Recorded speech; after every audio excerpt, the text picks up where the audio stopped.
Hello everyone, आप सभी का बहुत बहुत स्वागत है इस चैनल में जिसका नाम है संजीव सर फिजिक्स। आज हम सब बात करने वाले हैं बायो सेवर्ट्स लॉ के बारे में। तो चलिए शुरू करते हैं आज का video.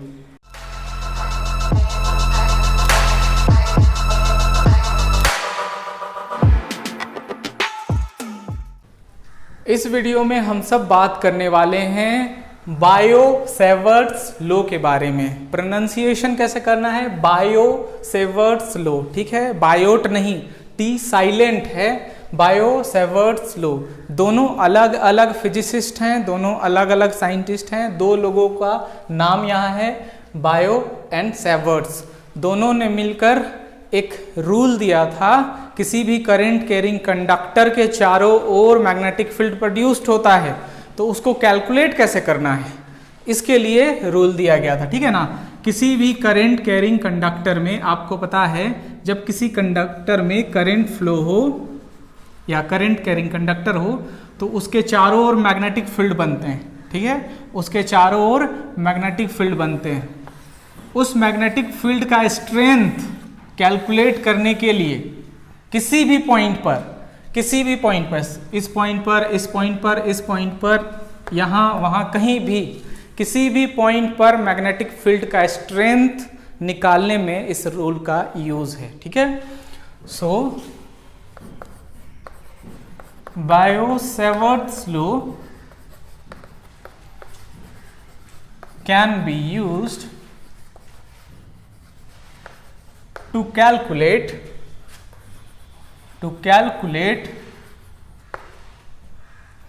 strength of magnetic field,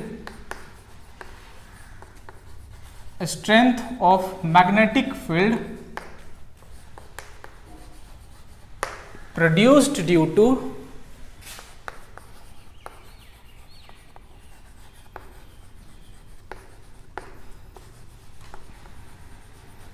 current carrying conductor,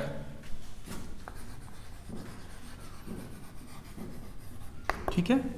इसमें एक छोटा सा डेरिवेशन है इसके एक्सप्रेशन के लिए, वो हम सब करेंगे, वो छोटा सा डेरिवेशन करेंगे। बहुत ही छोटा सा डेरिवेशन है।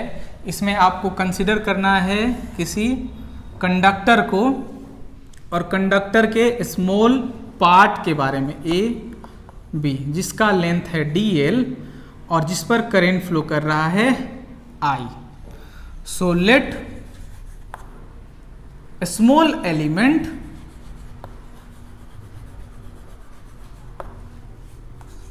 Of wire AB having length dl and carrying current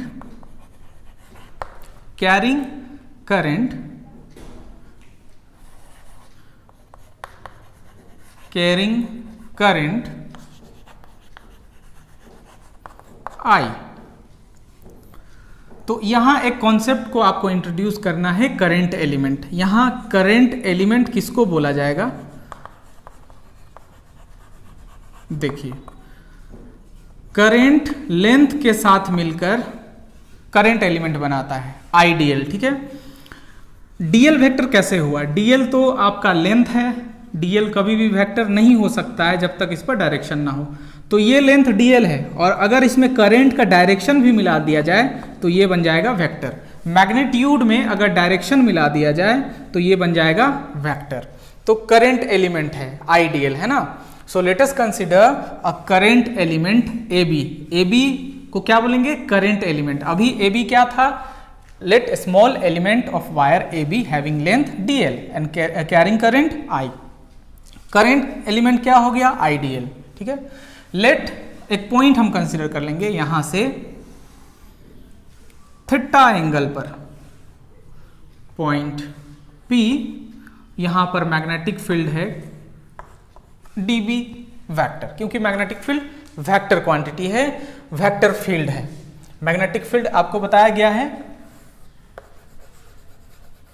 magnetic field क्या है, वेक्टर फील्ड है। वेक्टर फील्ड है। ठीक है, तो इस एलिमेंट की वजह से यहां पर मैग्नेटिक फील्ड स्ट्रेंथ क्या है, dB वेक्टर है, स्मॉल है, मान लीजिए small amount of magnetic field, strength small है। ठीक है, क्योंकि यहां जो हम लेंथ ले रहे हैं वो भी छोटा है, तो मैग्नेटिक फील्ड भी छोटा है, और ये r डिस्टेंस पर वेक्टर ले लेंगे तो डायरेक्शन भी इंक्लूड हो जाएगा। ठीक है, सो यहां लिखेंगे late dB be the strength of magnetic field due to current element I dl vector at a distance r, है ना। let dB vector be the strength of magnetic field due to current element I dl at a distance r with an angle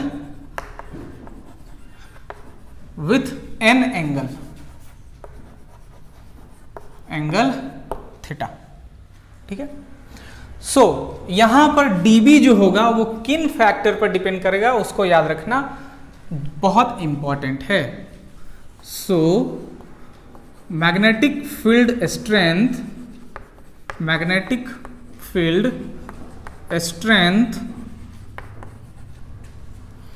dB vector will depend on पहला dB directly proportional to I, जितना ज़्यादा current होगा उतना ज़्यादा magnetic field होगा। दूसरा क्या है, dB directly proportional to dl। ठीक है, सिर्फ अगर मैग्नीट्यूड अगर आप ले रहे हैं, मैग्नीट्यूड में वेक्टर फॉर्म हम बाद में देखेंगे, वेक्टर फॉर्म इसका बाद में देखेंगे, अभी मैग्नीट्यूड ले रहे हैं, dV directly proportional to dl। ठीक है, तीसरा मतलब ये हो गया क्या, ये लेंथ जितना बड़ा होगा मैग्नेटिक फील्ड का स्ट्रेंथ भी उतना ज्यादा होगा। थर्ड क्या हो जाएगा, I हो गया, dl हो गया, sine theta, dB directly proportional to sine theta. यहाँ एंगल जितना ज़्यादा होगा, ये एंगल जितना ज़्यादा होगा उतना मैग्नेटिक फील्ड स्ट्रेंथ भी बड़ा होगा। मतलब ये एंगल अगर परपेंडिकुलर हो जाए तो मैक्सिमम पे चला जाएगा। ठीक है, और लास्ट है dB inversely proportional to square of the distance. ठीक है, मतलब ये जो डिस्टेंस r है ये तो r वेक्टर के फॉर्म में लिखा गया है, मैग्नीट्यूड क्या हो जाएगा, मैग्नीट्यूड तो r होगा, मैग्नीट्यूड ऐसे लिखते हैं जिसको आप r भी लिखते हैं। ठीक है, सो ये क्या करता है, इन्वर्स स्क्वायर का पालन करता है। dB inversely proportional to square of the distance from the wire to the point P। ठीक है, अब इन सबको जब आप मिला देते हैं तब एक लो तैयार हो जाता है, एक एक्सप्रेशन तैयार हो जाता है, dB directly proportional to I dl sine theta, I dl sine theta, और ये हो जाएगा r स्क्वायर। ठीक है, और आपको पता है जब भी प्रोपोर्शनल साइन को हटाना पड़ता है और किसी इक्वल यहाँ लगाना पड़ता है, प्रोपोर्शनल साइन को हटाना है और इक्वल लगाना है, तो एक कांस्टेंट हम लोग इंट्रोड्यूस करते हैं, तो उसको कैसे लिखा जाता है, dB। तो यहाँ जो कांस्टेंट होगा वो क्या होगा, म्यू नोट बाय 4 पाई। ठीक है, और आगे का तो सेम होगा, I dl sine theta by r square. ये आपका एक्सप्रेशन है। ठीक है, मैग्नीट्यूड के फॉर्म में, ये वेक्टर फॉर्म में नहीं है, वेक्टर फॉर्म में अभी आपको बताया जाएगा वेक्टर फॉर्म में कैसे लिखना है। आप इसको लिख लें, ये इक्वेशन यहाँ तक है, यहाँ म्यू नोट क्या है वो आपको बताया जाएगा, आप इसको कॉपी कर लें। ठीक है, म्यू नोट क्या है, जैसे इलेक्ट्रिसिटी से पहले आप चैप्टर पढ़े होंगे इलेक्ट्रिक चार्ज, सबसे पहला चैप्टर हम सब पढ़े थे इलेक्ट्रिक चार्ज, उसमें कूलम्स फोर्स आया था। कूलम्ब्स फोर्स में एक टर्म यूज हुआ था एप्सिलॉन नॉट। तो एप्सिलॉन नॉट क्या था? Absolute permittivity. और ये हम सबको बताता था कि किसी भी मीडियम में कितना चार्ज को स्टोर किया जा सकता है या किसी भी मीडियम को कितना पोलराइज किया जा सकता है। एप्सिलॉन नॉट या एब्सोल्यूट परमिटिविटी बताता है किसी भी मीडियम को किस हद तक पोलराइज किया जा सकता है, किस हद तक उसको चार्ज के सेंस में सेपरेट किया जा सकता है। पोलराइजेशन मतलब आप समझते हैं, है ना, अपोजिट चार्ज क्रिएट करना। तो एब्सोल्यूट परमिटिविटी बताता था किसी भी मीडियम को कितना हम लोग पोलराइज कर सकते हैं। उसी तरह ये किस में यूज होता था? ये होता था इलेक्ट्रोस्टैटिक में। इलेक्ट्रोस्टैटिक्स मतलब जब हम लोग चार्ज को रेस्ट लेकर चलते थे, पहला चैप्टर, है ना। अब जब चार्ज मूव करेगा तो इसी टर्म का यूज होगा दूसरे सेंस में, है ना, म्यू नॉट के सेंस में, और ये हो जाएगा आपका एब्सोल्यूट परमिएबिलिटी। और ये बताएगा मैग्नेटिक फील्ड किसी भी मीडियम को कितना पेनिट्रेट कर सकता है ना। Mu naught tell us that how much a magnetic field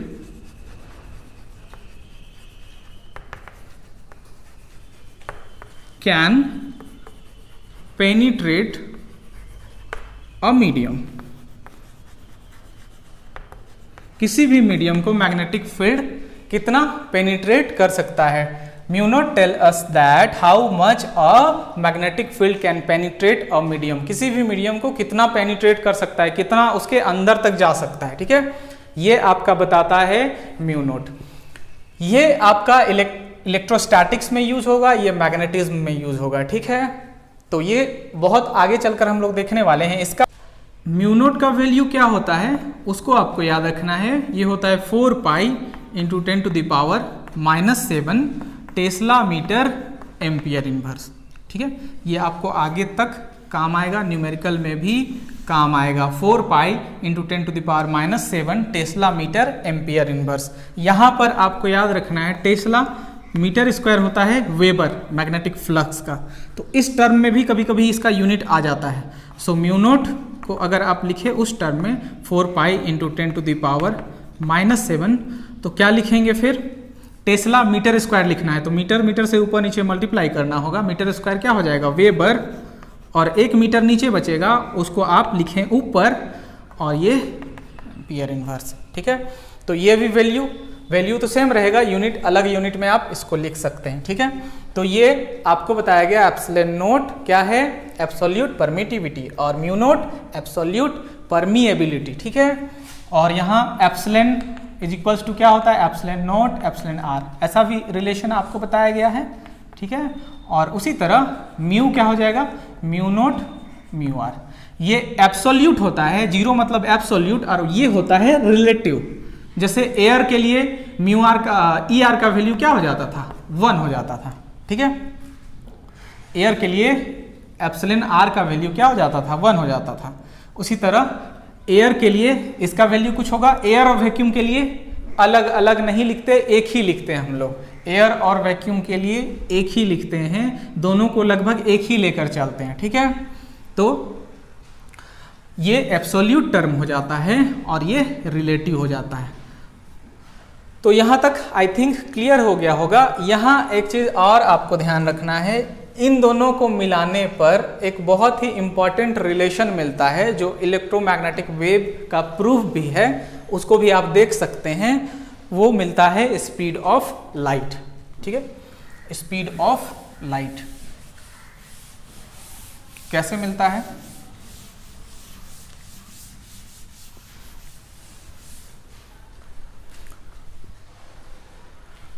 epsilon not और म्यू नॉट को लेकर चलते हैं। तो इसको आप क्या लिख सकते थे? इसको लिख सकते थे 4 pi epsilon naught into mu naught by 4 pi. ठीक है, ये रिलेशन प्रूव करेगा स्पीड ऑफ लाइट से कैसे मिलता है।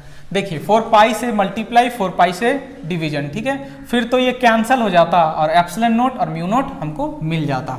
ठीक है, तो यहाँ क्या करना है, आपको पता है 1/4 पाई एप्सिलॉन नॉट होता है 9 × 10⁹ वैल्यू आपको याद है। ठीक है, सो ये इतना क्या हो जाएगा, ये हो जाएगा 1/9 × 10⁹ और म्यू नॉट बाई 4 पाई अभी आपको बताया गया म्यू नॉट का क्या वैल्यू होता है, म्यू नॉट का वैल्यू होता है 4 पाई × 10⁻⁷ ठीक है, और यहाँ ये 4 पाई है, तो ये तो कैंसिल हो गया। इसको आप क्या लिख सकते थे 9 × 10⁹ और ये नीचे लिखने पर +7 और ये 9 × 10⁻⁻16, इसको क्या लिख सकते थे 3 × 10⁸ का स्क्वायर और 3 × 10⁸ होता है speed of light in vacuum. ठीक है, और इसका स्क्वायर।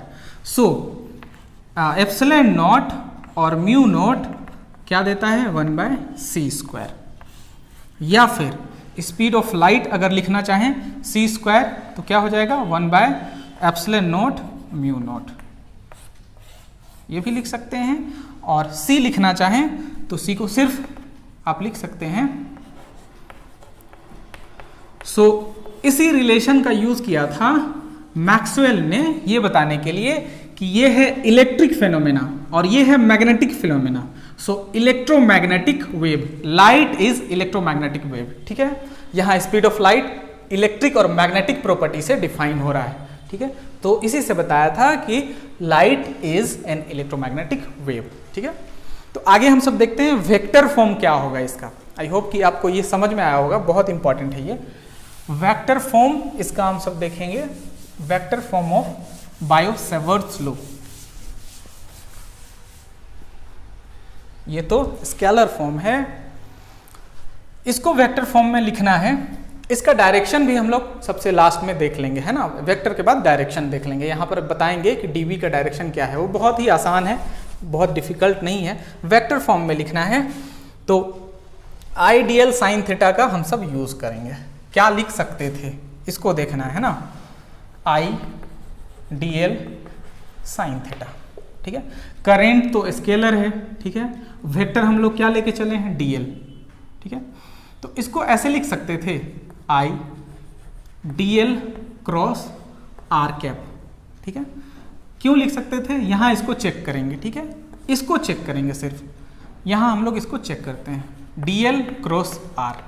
इसको क्या लिख सकते थे ए क्रॉस बी, ए वेक्टर का मैग्नीट्यूड, बी वेक्टर का मैग्नीट्यूड और ए बी साइन थीटा। ठीक है, सो ये हो गया डीएल और यूनिट वेक्टर का मैग्नीट्यूड क्या होता है 1 होता है और ये साइन थीटा। ठीक है, सो ये हो गया डीएल साइन थीटा। तो डीएल साइन थीटा के जगह में हमने लिखा है DL cross R, DL cross R, DL sine theta, DL sine theta. I तो ऐसे ही है। ठीक है, सो इसको हम वेक्टर फॉर्म में जब लिखना चाहेंगे सो डीवी वेक्टर क्या हो जाएगा म्यू नॉट बाय 4 पाई और ये क्या हो जाएगा आई तो आई है। डीएल साइन थीटा के जगह में यूज करेंगे डीएल क्रॉस आर और यहाँ है हमारा स्क्वायर। इनवर्स स्क्वायर लॉ का पालन यहाँ भी होता है। अब यहाँ एक स्टेप और आगे लिख सकते हैं आप। आपको पता है यूनिट वेक्टर क्या होता है, उसी का वेक्टर फॉर्म और उसी का मैग्नीट्यूड फॉर्म। सो ये आर वेक्टर हो गया और ये मैग्नीट्यूड सिर्फ आर लिखते हैं। तो इस आर के जगह में हम इसको पुट कर देंगे तो क्या मिल जाएगा, यहाँ मिल जाएगा DV vector is equals to mu naught by 4 pi और ये I DL vector cross R cap क्या हो जाएगा आर वेक्टर अपॉन आर। तो यहाँ आर स्क्वायर है और ये आर टोटल एक साथ इसको लिख देना चाहिए आर क्यूब और इन दोनों को सेपरेट कर देना चाहिए। ठीक है, आई होप कि ये समझ गए होंगे आप। बहुत बड़ा कैलकुलेशन नहीं है, बहुत ही सिंपल सा कैलकुलेशन है। यहाँ इसके जगह में क्या यूज़ किया गया r vector by magnitude of r vector. तो आर वेक्टर ये हो गया और मैग्नीट्यूड ये ऑलरेडी स्क्वायर था और ये एक क्यूब हो गया। सो ये वेक्टर फॉर्म है। अब वेक्टर फॉर्म हो गया तो डीवी का कुछ डायरेक्शन भी होगा। तो डायरेक्शन क्या है? डायरेक्शन ऑफ डीवी वेक्टर, क्या डायरेक्शन होगा इसका? बहुत ही आसान है इसका डायरेक्शन कैलकुलेट करना। आप राइट हैंड थंब रूल से कैलकुलेट कर सकते हैं। जैसे राइट हैंड थंब रूल क्या बताता है, किसी भी कंडक्टर को आप पकड़े हुए हैं और कंडक्टर से करंट ऊपर जा रहा है, कंडक्टर से करंट ऊपर जा रहा है, तो जिस डायरेक्शन में फिंगर है वो मैग्नेटिक फील्ड का डायरेक्शन बताता है। तो जैसे आप इसको पकड़ेंगे तो ये आपका डायरेक्शन अंदर की ओर, तो अंदर की ओर जब भी होता है उसको क्रॉस से डिनोट करते हैं राउंड सर्कल में, है ना। आप याद रखेंगे, यहां इंपॉर्टेंट आपको बताया जा रहा है, जैसे क्रॉस देखें कहीं भी तो ये है इनवर्स परपेंडिकुलर, अंदर की ओर परपेंडिकुलर, ठीक है। और ऐसा डॉट है मतलब आउटवर्ड्स परपेंडिकुलर, मतलब ये बाहर की ओर। इसके पीछे लॉजिक ये है, कोई भी एरो जब आपकी ओर आता है तो उसका पॉइंट दिखता है आपको, ठीक है, और जब उधर जाता है तो उसका टेल दिखता है। तो टेल हमेशा क्रॉस की तरह दिखता होगा आपको, ठीक है, क्रॉस की तरह दिखता होगा, ऐसा दिखता होगा। सो ये इनवर्ड्स है, यहाँ इनवर्ड्स बताया गया है और ये आउटवर्ड्स बताया गया है। सो ये डायरेक्शन आपको क्लियर हो गया होगा। ये आप कंडक्टर को ऐसे पकड़े हैं तो मैग्नेटिक फील्ड का डायरेक्शन किधर होगा? इनवर्ड्स, ठीक है, inwards, right hand thumb rule के अकॉर्डिंग इनवर्ड्स। आप इसको और भी एग्जांपल से समझ सकते हैं। So vector form, scalar form आपको क्लियर हो गया होगा।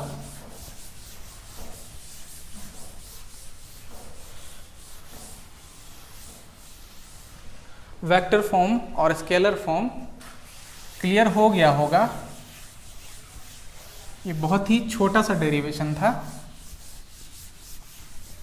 इसमें आप जैसे एक कंडक्टर है, इसमें करंट ऐसे जा रहा है, ठीक है, यहां पर बताना है आपको मैग्नेटिक फील्ड, ये डीबी वेक्टर है, इसका डायरेक्शन क्या होगा। तो इसके लिए क्या करेंगे, आप इस कंडक्टर को पकड़ेंगे तो फिर से वही हो गया, किधर हो गया? अंदर की ओर। ऐसा कोई कंडक्टर है, इधर करंट है, यहां पर डीबी डायरेक्शन बताना है। क्या बताएंगे? ये बाहर की ओर, ठीक है, कंडक्टर को आप ऐसे पकड़ेंगे तो ये बाहर की ओर, तो बाहर की ओर क्या बताना है? डॉट, ठीक है। ये ऐसे मैग्नेटिक फील्ड का डायरेक्शन आप बता सकते हैं, ठीक है। तो आई होप कि यहां तक आपको समझ में आ गया होगा। अब हम सब एक छोटा सा कंपेयर करते हैं, एप्लीकेशन बाद में देखेंगे। Comparison between bio-Savart's law and Coulomb's law, बहुत ही इंपॉर्टेंट कंपेयर है।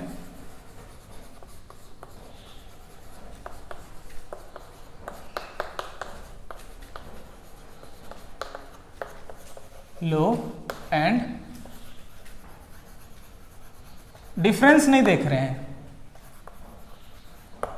डिफरेंस नहीं देख रहे हैं, सिर्फ कंपेयर कर रहे हैं। तो कंपेयर करने के लिए क्या करना पड़ता है आपको? जो सिमिलर है उसको भी लिखना पड़ता है और जो डिफरेंस है उसको भी लिखना पड़ता है। सो पहला, it obeys inverse square law, inverse square law, ये भी वही करता है। It also obeys inverse square law, inverse square law. दूसरा है magnetic field is produced due to vector field, है ना। वेक्टर सोर्स, फील्ड नहीं, वेक्टर सोर्स। वेक्टर सोर्स कैसे, यहाँ डीएल वेक्टर, ठीक है, ideal vector magnetic field produced कर रहा है, और यहाँ इलेक्ट्रिक फील्ड है ना, कूलम्ब्स लॉ किसके लिए है, इलेक्ट्रिक फील्ड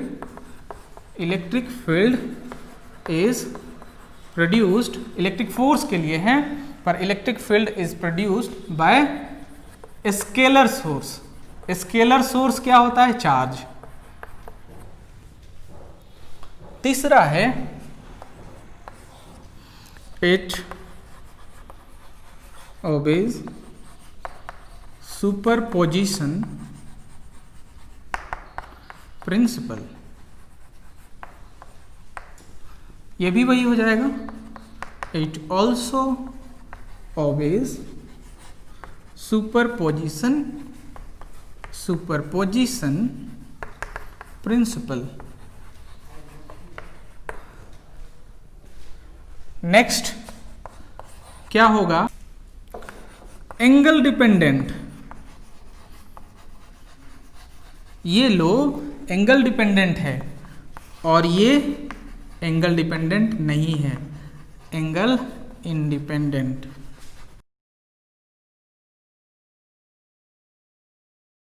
आई होप कि ये वीडियो आपको पसंद आया होगा। आप इस वीडियो को लाइक कर सकते हैं। अगले वीडियो में हम सब देखेंगे बायो-सेवर्ट्स लॉ के एप्लीकेशन। सारे एप्लीकेशन एक साथ बताए जाएंगे। इस वीडियो में इंक्लूड नहीं किया गया एप्लीकेशन क्योंकि वीडियो का लेंथ काफ़ी बढ़ जाता है, लेकिन अगले वीडियो में इसको पूरा कंप्लीट बताया जाएगा। आप इस चैनल पर नए हैं तो आप इस चैनल को सब्सक्राइब कर सकते हैं, अपने दोस्तों के साथ शेयर भी कर सकते हैं। Thank you so much for watching this video.